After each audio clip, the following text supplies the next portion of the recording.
तो शिंगणावर फुटपाथवर झोपणारा आहे. कसले घाण वळलेलं लेकरं जाईन म्हणून तर चार लोकांसारखं बसाय उठायसारखं वाटतोय. चांगलं व्यवसाय म्हणजे दोन चांगले पैसे लोक येतात व्यवसायामध्ये आलेला. तर आज व्यवसायातलं जीवन तुम्हाला कसं वाटतं? व्यवसायातच की रात्रीचे 2-2:30 वाजता उठावं लागते, जावं लागते, यावं लागते. म्हणजे सवलतीविना उघड्यावर राहणारा हा समाज. थोडंफार कष्ट लागतं, बिगर कष्टाशिवाय काय मिळेल? काय मिळतं? वा, थोडं कष्ट करत राहा. आता पूर्वी पेत होतं, खात होतं, पण आता तसलं काही नाही. लेकरांचं मोठे झाले. नमस्कार. आज आपण पुणे जिल्ह्यातील दिघे या ठिकाणी आहोत आणि दिघेमध्ये वैशिष्ट्यपूर्ण म्हणजे पाण्याचं आपण दरवर्षी आपल्याला तर माहिती आहे की महाराष्ट्रामध्ये आदिवासी पारधी समाज म्हणला की त्याच्याकडे टाकावं तरी पाहिलं जात होतं. परंतु असे काही कुटुंब आहेत की त्यांचं कौतुक करेल तेवढं कमीचं आहे. आज आपण आहोत दिघेमध्ये कोरमल काळेंजवळ. आपण हे पाहिलं असावं. या ठिकाणं फ्रूटचा एक सुंदर रीतीने रस्त्याच्या कडेला त्यांनी फ्रूटचं दुकान बांधलेलं आहे. गेले 30-40 वर्ष ते फ्रूटचा व्यवसाय करतात आणि त्याच्यावर ते त्यांच्या कुटुंबाची उपजीविका बघते.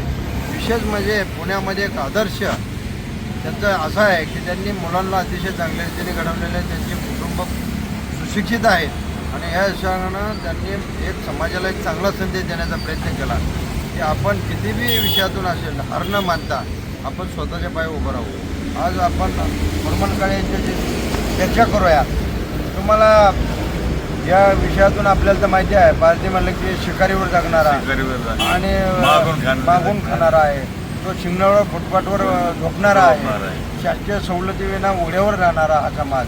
परंतु आपण या विषयातून सगळं मागं टाकून ज्या स्वरूपातून व्यवसायामध्ये आलेला.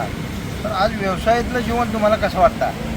व्यवसायातलं जीवन म्हणजे चांगलंच आहे. 2 पैसे मिळतात, फक्त राबणं जास्त आहे. बस राबणं तर सगळीकडेच आहे, कुठं नाही असं फक्त एवढा त्रास का सकाळी लवकर उठावं, मार्केटला जाणं येणं, थोडंफार कष्ट लागतं. बिगर कष्टाशिवाय काय मिळतं? वा, थोडंफार तरी करावंच लागतं. लेकरा बाळांसाठी करावंच लागतं. आणि नशिबाने आपल्या लेकरा बाळांना आपण चांगलं वळण लागलं तर लागलं ते पुढचं आपल्या नशिबाचं पुढचा भाग राहील. परंतु त्यांना एक दिशा देण्याचं काम आपलं आहे.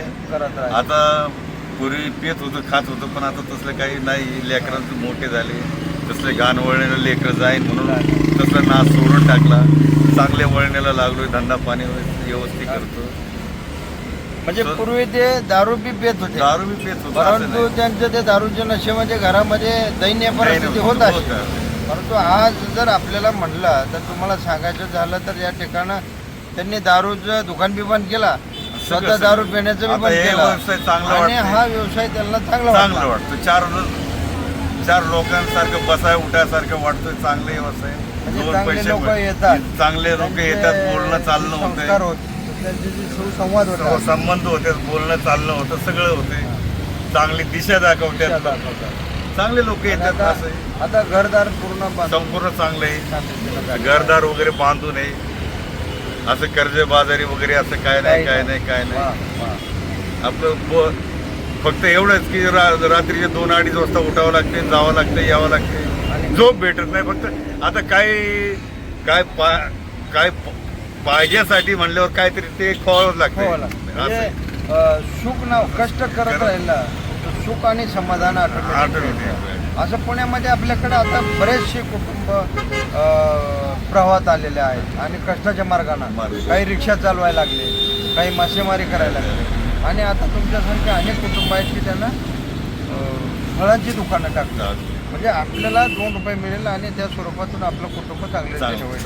आता आपण ते गिऱ्हाईक आलेलं आहे आणि त्या गिऱ्हाईकाशी थोडंसं आपण ज्या पद्धतीने संवाद साधता हे लोक आपल्याला ओळखतात. आता आम्हाला सगळी डिगी ओळखते. वा, कारण का पुरे 20 ते 25 वर्ष ह्या व्यवसायामध्ये चाललेलं आहे. त्यांना चाळ ओळखते. त्यांना काय लागतं? पेरू 100ला 1.5 किलो, पांढरे पेरू घ्या, 2 किलो घ्या, घेऊन येऊन किती लागेल.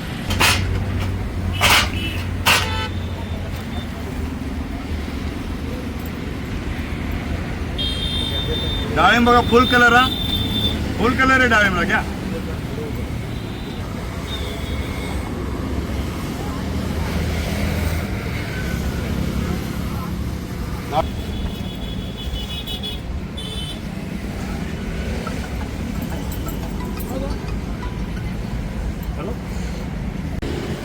सीताफळ कसं आहे काय? हे तयार सीताफळ आहे 100ला 1.5 किलो. 100ला. आणि आंबा? आंबा आहे नीलम आहे 100 रुपये किलो. जांबा? 80ला अर्धा किलो. आणि संत्रा? हे माल्टा संत्रा आहे 160 रुपये किलो. मिनो ऑरेंज आहे 220 रुपये किलो. डाळिंबाचे? हे डाळिंब आहे 280 रुपये किलो. ते 240 रुपये किलो. हे 180 रुपये किलो. Dragon fruit? ड्रॅगन आहे 120 रुपये किलो. आणि पेरू आहे 100ला 1.5 किलो. सगळे व्यवस्थित आहे. अगदी बाजार. नाही 8 का